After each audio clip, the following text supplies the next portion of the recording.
Let me show you a way that you can easily log in to your iOS device, apps or web browsers using an RFID card and not having to put your username or password in it. First, a little bit about RFID cards. These just have a UUID on it, it's just a couple of digits that uniquely identifies the card. No username and password, and I've got an RFID reader here. In order to do this, I've had to create 3 extensions. One's an Autofill Credential extension. Next one's a CCID or a RFID driver extension for the reader, for the card to be able to read it.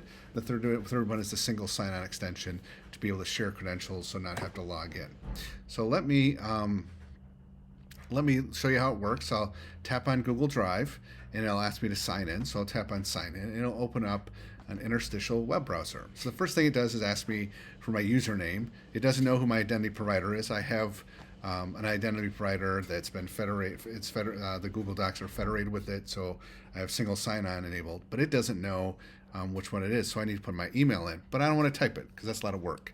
So I'll hit passwords, and I've got this. This is the Autofill Credential Provider. It's called TapGo, and it's asking me to go ahead and tap the card. Once I did that, it automatically filled in J Appleseed, so I'll hit next. And it'll go up to my identity provider, redirect to it, and ask me for my username and password. Do the same thing again, hit passwords, tap go, tap my card, and it fills in the username and password, and then I've signed in. It'll complete the sign in, and you notice now I'm completely signed in to Google Drive. If I go to Google Docs, I'll hit sign in as well. Say continue as Johnny, I'm signed in as well. This is a single sign-on functionality with it that's within the Google Docs.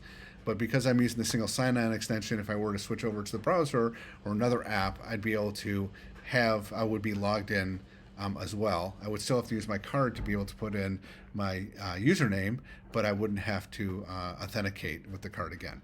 So pretty slick way to be able to log in using just a very fast tap to log into your apps.